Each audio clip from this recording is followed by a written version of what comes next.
Hey guys, welcome back to the channel. In today's episode, I want to get into 5 reasons why we decided to go with Godox for our off-camera flash systems. The major one, if you guys listen to music in the 90s, Wu-Tang Clan said something that was very insightful, and that's really the #1 reason why we went with Godox. So back in the day, we would have to use pocket wizards. They were terrible, they were unreliable, they were stupid expensive. Each pocket wizard was like $250, and you had to have one on your flash and then another one on your camera. So it was awful. So when Godox came along and they gave us triggers that would fire the flashes and you wouldn't have to attach anything to this, or were already integrated into the flash, it was a game changer. Not only that, it came in at a fraction of the cost. So for example, the Godox, the AD200 right behind me, I just checked it before I got on here and it's on sale right now for 250 bucks. So 250 bucks gets you a flash that's extremely powerful, is great for middle of the day. It's great for low light because you can go very, very low on power, as low as 1/128th power. And it costs as much as a receiver used to cost back in the day without the flash. So cost is a huge thing. The AD200, obviously that's one of our favorite flashes. I've posted several videos about it explaining why we love that flash. I'll link it down below. And this is our bread and butter. This is what we go to for the most. 250 bucks, 300 bucks when it's not on sale, and it gets you a ton of power for what it is. The other flash that I have over here on this side is the AD400. I like it, don't love it because of the size. The AD400 is about $550. However, I'm gonna say one thing that I thought it was just my unit, but I heard from somebody else, is that with the AD400, the battery seems to drain very quickly. So, I mean, it'll get you by, but it's not as consistent as, say, the AD200. So in my opinion, just like I said in the AD200 video, I would get 2 of those instead of 1 of these. It's good to have for middle of the day, so if we have a ceremony and we have to do families afterwards, or bride and groom in the middle of the day, I'll bring this out for a few frames, use it for maybe an hour or so, and then put it away. It's more cumbersome, so AD200 is still the winner. You also have little ones like this that you can use with off-camera lighting, or you can use them on top of your camera. The thing with using them on top of your camera is you do have to get the ones that have the mount for your specific system. So this is for the Sony mount. It's terrible. It already broke once, but then I replaced it with a metal mount, and this one seems to be doing a lot better. So when you get this one, if you get the plastic one, make sure you just order the metal one because it's bound to break, and you're gonna be better off with this. Godox, do better. Just put the metal one, charge us an extra 10 bucks, it's fine, or 20, whatever it may be. So that's that. I know I'm saying some like positives and negatives, but overall, this is the system that we use and I genuinely enjoy it. Could we have gotten something like ProPhoto or something like that maybe addresses those issues and, you know, maybe is a little bit more consistent with the battery, for example? Yes. However, you're gonna be paying twice, 3, 4, 5 times as much. Personally, those little things that need to be changed, like changing a little hot shoe on that, you know, being mindful about the battery on this, it's not enough for me to want to go out and spend, let's say, $2,000 or $1,500, whatever it may be, for the equivalent of that flash back there.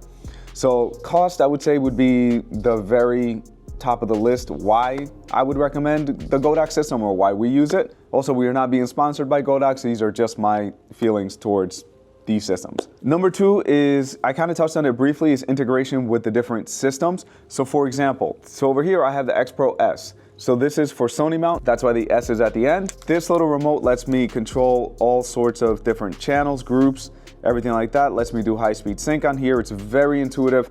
I really like it.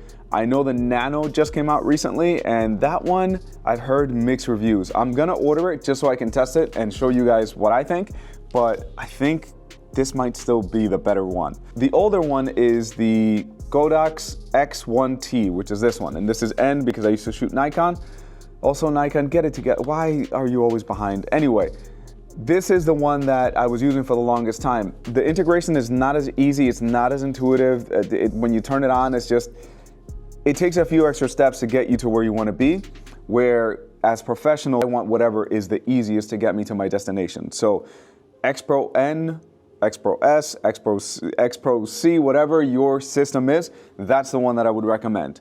But the beautiful thing is that, for example, I used to shoot Nikon, like I was saying, so this flash over here is a Nikon flash, but since it's being used off camera, I can still trigger it. I'm gonna go to B because that's this one, lower it all the way.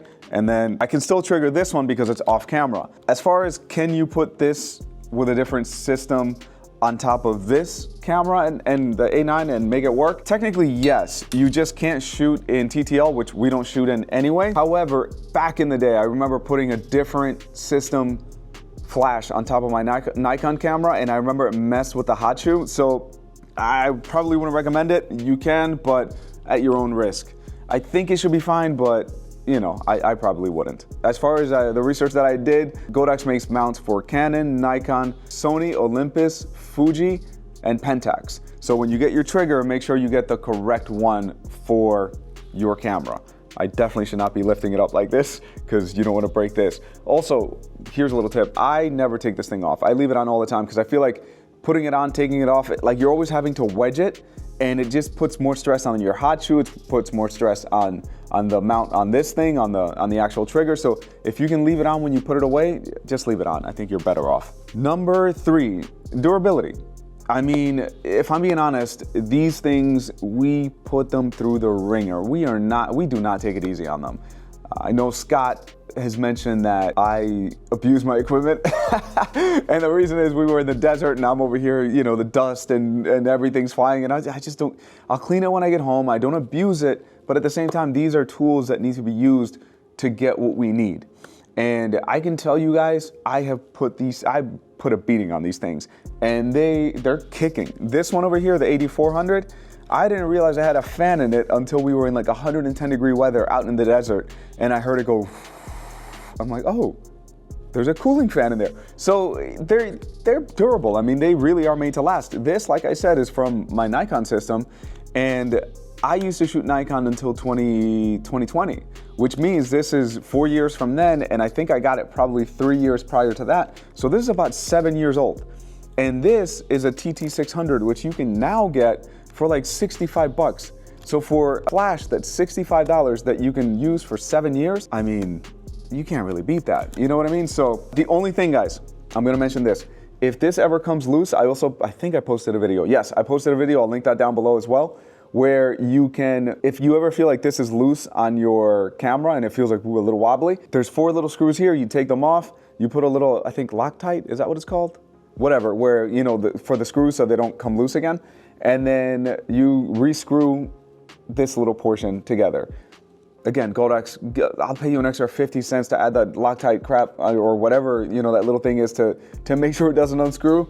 But, you know, if you have to do it, it's a small price to pay considering the flash is $65 or $100 or whatever it may be. Whatever, if it's $100, that's still wonderful compared to how things used to be. So back to the original point, this is a Nikon flash and it can be used with a Sony trigger. So, you know, the integration is great because you can use them off camera with different brands and it's not a big deal. The only one that you need is your on-camera flash to be the correct mount. So that way it fits nicely. And then as far as consistency, now there's gonna be people in the comments, very possibly, there's gonna be people that complain sometimes that they get misfires and stuff like that. I'm gonna be honest, I remember misfires from the Pocket Wizard with a little cord, with, you know, all these things. This 99% hit rate, I mean, you really have to test it.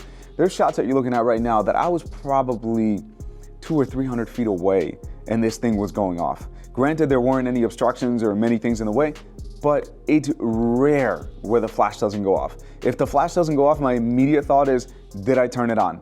That's really the only time like it's not gonna go off. It really is extremely consistent. So I can stand behind that and say that as far as consistency goes, these things are on point. And then the last reason is ease of getting them. I mean, obviously Amazon, you can overnight most things or same day shipping and get them if you're in a major city like Los Angeles. So there's that. Even I've noticed some stores will carry Godox equipment now. So let's say your flash breaks or, you know, whatever the case may be, you can go and get them at a local store now, which that's new. That wasn't the case years ago, but that alone right there is just convenience. You know what I mean? If you're doing this professionally, convenience is the name of the game. It's about what will make your life easier in order to get your job done right. So are there other systems that you can try out, play around with, all that? Of course, leave a comment below if you guys use a different system and it's incredible. Tell me a few things that are better than Godox. I would love to hear it, but for me, I feel like it's just such a good system that if somebody asked me what should I get, it's a no-brainer. I would get the trigger and I would get something like a TT685, which that one is this one. Little side tip, this one can be used as a remote. So let's say you're out in the field and you break this, you break your trigger. Damn it, now we are in trouble, right? Well, this little guy, if you turn it on, and I'll make a separate video just for that, you can set this thing as a remote, and this will fire the AD200, will fire the AD600, will fire anything with a Godox system that's on the same channel and in the correct group. So TT685 is the one I would get. Another tip with this one, I'm gonna make a full video about this, but another tip with this one is AA batteries. The reason I like that is because let's say you forgot to charge the brick battery, right? Well, you're out of luck, right? Now you gotta go figure it out. However, with this, AA batteries, oh, I forgot to charge my batteries. Well, I can go to CVS, Walmart, whatever, pick up some AA batteries and it'll get me through the day. So that's the reason why I like this one over, let's say, I believe it's the V1, the one that has the brick battery. Also, years and years and years ago, I used the first iteration with those batteries, and I remember I had a couple of them fail while I was shooting. So I would turn it on, shoot at full power, boom, freeze up.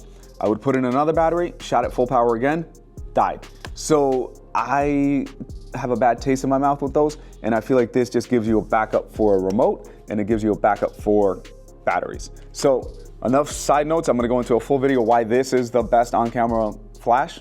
I'll make another video for that. Leave a question if you guys, anything about this. I'll hook you guys up with that. Actually, leave any questions. Any questions that you guys have, any comments. If you made it to this point, we're a few minutes deep, so if you like the content that we have, feel free to subscribe, guys. I would really appreciate it. We're really trying to grow the channel. Stay tuned because we're gonna be posting a lot more. Thank you guys so much for watching, and I hope you're enjoying the weekend.